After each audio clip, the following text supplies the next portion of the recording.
So let's talk why resilience isn't something that you just need during a crisis. Often when we hear resilience, we're thinking of that crisis time. You're going through a big life change, but it's really a skill that women need every single day. And we're going to dive into why that is. So, thanks for being here. If you're here live with me, please go ahead and jot down where you're coming from, how you found us. I'm going to go ahead and give you guys a couple of things here.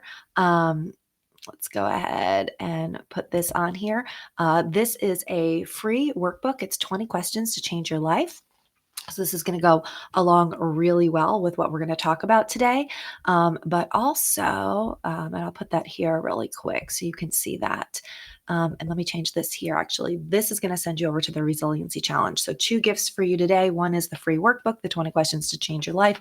The other is the 5-day Resiliency Challenge. And I'll put those back up when we are done. So let me, oh, hi. Okay. Hi. I see you guys hopping in. Let's go ahead so I can see the chat here.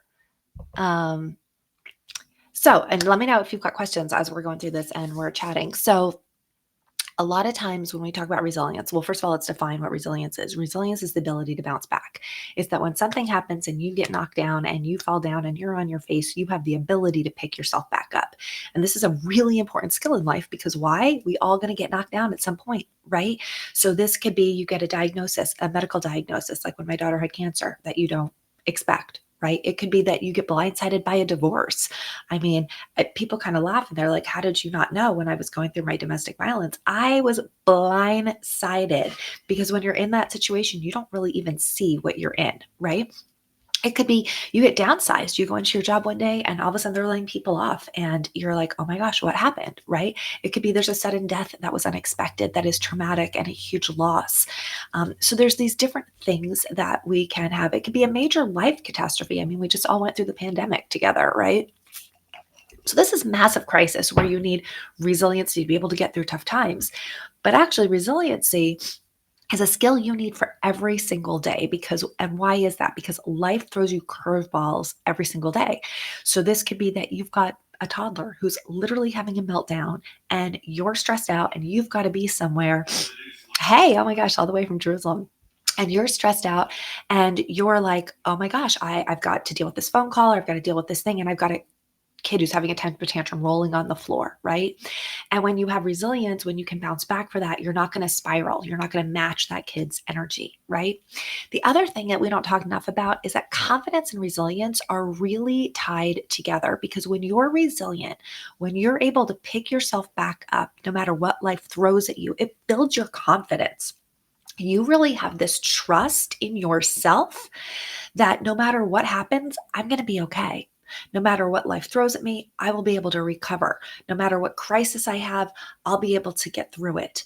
Right. And so what happens is when you have that confidence, you're more likely to step out of your comfort zone. You're more likely to take risks. You're more likely to go after those big goals and those big dreams because you know no matter what happens, you're going to be okay. You're going to be able to figure it out. You're going to be able to pick yourself back up. Right. And so think about how many people play small and don't go after their dreams simply because they don't have the confidence that if it doesn't go well, they don't have the resilience to pick themselves back up. Right? Like, I wonder how many people die unliving their gifts and their dreams and their talents simply because they didn't have confidence in their own resilience. The other big thing is that when you are resilient, it stops a bad moment from becoming a whole bad day or a bad week or a bad month. And so let me give you an example. When I started my first business, and I was in my 20s, and I think everybody, I teach this, I think everybody who starts a business experiences this at some point. And I would say that any of us who decide to make massive changes in our life experiences at some point. So it's kind of like I decided I was going to start this business, right? And in the beginning, of course, you're excited. You've got enthusiasm. You're like, this was a great idea. You're all excited about it. And it's like the clock starts ticking. I know it's kind of picture you're at like 12 o'clock, right? And it starts ticking and you're excited and you're kind of running on enthusiasm, right? And excitement. But what happens is, as in anything, and particularly in business, you're going to get yeses, but you're also going to get nos. And you're going to get wins and then you're going to get disappointments. And so what happened is the clock starts ticking, right? And you start to get some disappointments. You start to get some setbacks. You start to get some people who say no, people who cancel on you, somebody who says, what are you, crazy? This is never going to work, right? And all of a sudden, that enthusiasm kind of gets a little crushed. Like, oh my gosh, what am I doing? Why did I think I could do this? And we start to spiral into some self doubt, into some negative self talk, into this isn't going to work. What was I thinking? Right. And we get kind of stuck. So the clock is ticking. 3 o'clock, we start to get some, negative feedbacks. By 6 o'clock, now we might be a little stuck. Well, resilient people can get out of stuck. Resilient people can bounce back from that negativity, that disappointment, that frustration, and they can say, you know what, I'm going to take action anyway. I'm going to go move forward. I'm going to keep going with my dream. Non-resilient people stay in stuck because they tend to think they need to wait until they're feeling motivated again before they take action. And I did a whole video on this. It's on my YouTube.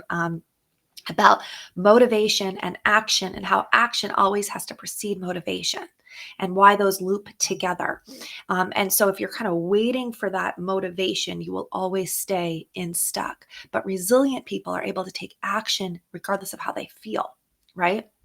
And so what happens is when you have a bad moment, the first time I went through this cycle, let me say, the first time I went through this cycle from being excited to disappointed to stuck to back in action, it actually took me a couple weeks. It took me a couple weeks to kind of build up my, resiliency, my confidence again to say, okay, even though this person really disappointed me, even though this was a really big setback, I'm going to start to still move forward. But as you build that resilience, as you go through that cycle over and over again, it becomes easier and easier, and you can do it faster and faster because you remember, oh, this is the process. Oh, I remember I felt like this. Okay, I can move quickly through it. And so resilient people, when something bad happens during the day, they get a bad phone call, they get a disappointment, they get a frustration, something that didn't go the way they planned, they're able to cycle through that and get back into action faster. And so what happens then is that doesn't spiral so that their whole day is ruined or their whole week is ruined. The other thing is it strengthens your nervous system. So this is really interesting. I'm going to read this to you, that micro resilience practices, things like breath work, reframing, which we talk a ton about here, boundaries. It actually helps regulate the stress and the energy in your body so that you can avoid burnout. So you're actually healthier when you're resilient. Isn't that wild? Because you're able to control the stress in your body. So when you're resilient and you're like, okay, I got this. I can do this. I can reframe this. I can set some boundaries. Like, it's going to actually increase the overall health, your overall stress, the hormones and the dopamines and the stress cortisols and all the things that are running through your body. The other thing is it does allow you to bounce back faster. And this is kind of what we were just talking about. When you're in this circle and you're resilient and you get to frustration, you can pick yourself up faster. And so what happens is you're not stuck as long. It's not that you don't ever get stuck. It's not that resilient people don't ever feel frustration, disappointment, self-doubt. It's like we still feel those things. We still have those thoughts. We just don't stay in those thoughts as long. The other thing is resilience stops you from quitting. Like, let's be real. Most people don't quit because they're lazy. Most women don't give up on their dreams because it's lazy. They stop because it got hard and they thought they couldn't. That's why we talk about in Hey Girl, You Can. In Hey Girl, You Can, the whole premise is, hey, you can. Those moments when you think that you can't, you actually can. That self-doubt is not truth. The truth is that you actually can. You might need to figure it out. You might need to shift or pivot or do a different direction, but you actually can. And so I don't see, the women that I work with, I don't see them giving up because they're lazy. I think that women are really resourceful. They're hard workers. They juggle multiple things, family, kids, jobs, volunteering, responsibilities. But they give up on their dreams because that self-doubt says you can't do it. Because if they thought they could, they would continue, right? Like we were talking in the Hey Girl, You Can yesterday. So I was kind of laughing. I thought this is ridiculous that somebody paid for having this study done. But they did a study that showed that people who believed that they could actually do something were more likely to do it. Like somebody funded this study. This seems pretty obvious to me, right? If you believe that you can do something, you are more likely to do it. But now we have research that confirms that, which is kind of funny to me. So simply having the confidence that you can do something is going to make the difference. And again, that confidence comes from that resilience of I know no matter what happens, I can do it. I can figure it out. And so guess what happens? You don't quit when it gets hard. You don't quit when you get disappointed. You don't quit when things don't work out the way you are because you're resilient. You are going to figure it out and you're going to get back up and you're going to hit it even harder. Okay.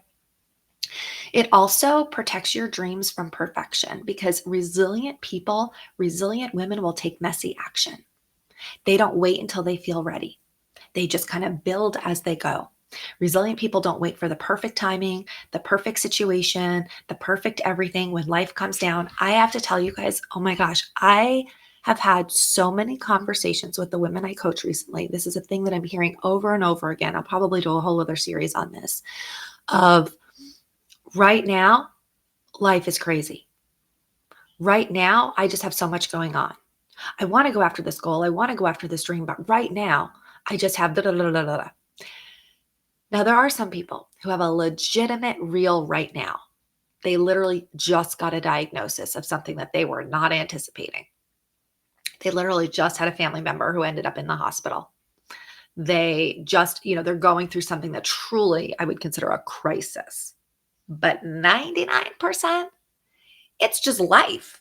It's just all the life responsibility that we have, that all of us have, that we have kids that are really busy. We have stress going on at work. We've got a husband who's dealing with this. We have an aging parent who's dealing with this. We have a little one who's dealing with this. Like, that's just life. That doesn't change. There's not a time where like, it's just, and I would venture to say that if your life is just, and you don't have anything going on, either you're super, super isolated or you are in a comfort zone, right? Because life is messy. Life is crazy. We all have that.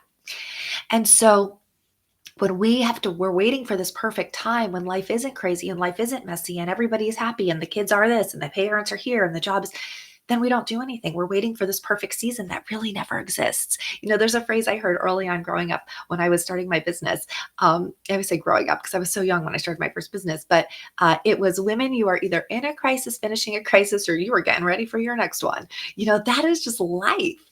And so we have to be able to figure it out. Right. But we don't want to not go after our dreams because we're waiting for perfection, because then our dreams are going to die with us. All right. Also, resilience helps you lead others well. So this could be your team, this could be your family, could be your community. But when you are that resilient person, you allow others to rise with you. You are then a leader because people can depend on you. They can depend on you that when stuff gets tough, you're not going to bail. That when things are hard, you're not going to disappear. I had a goal this year that I was working on with my team and we missed our goal and it was sad. And I had a pity party. It was the last day of the year, the last month. And I had a little pity party for myself. I was very disappointed. And we missed a goal by like that, which is almost hurts more than when you miss a goal like this, right? It's when you miss a goal like this, you're like, okay, we weren't really close. But when you miss a goal by like that, that is painful. And I had a pity party. I think there's nothing wrong with having a little mini pity party. What's wrong is staying in the pity, is staying in the ditch, is staying in the disappointment. But the next morning, I woke up and I said, okay, what'd you learn from this, Tara? What did you learn? What are you going to take away from this? And what are you going to do different this year? And I made a list. And I went to my team and I said, hey guys, I'm disappointed. I know we all are. We're all disappointed. But here's what we learned. And here's what we're going to shift. And here's what we're going to do different. That's a resilient leader. And your people need you to be a resilient leader. They need you to step up and be a resilient leader. I also think that resiliency helps you endure. It helps you enjoy the journey rather than endure the journey. Okay? Because it's not just about surviving through the chaos. It's about having tools. And that's what I'm giving you here. If you go to my website, there's right at the top, it's the 5-day resiliency challenge. It's having tools that you can use that when crisis happens, when disappointments happen, when frustration happens, you can reach into your toolbox, pull them out, and use them to change your life and use those tools to get through it. And what's really great is these tools, when you have them, you'll be able to give them to your kids. You'll be able to pass these tools on. And then my favorite thing, so top 10 things about why it's important to have resilience and not just in a crisis. Top 10, number 10, okay, is it puts you back into the driver's seat. Okay, you stop waiting for motivation. You stop waiting for validation from other people. You stop waiting for that perfect time like we just talked about. And you actually start taking action. You're in control. And as humans, we love control. All people, we love to be in control. you know.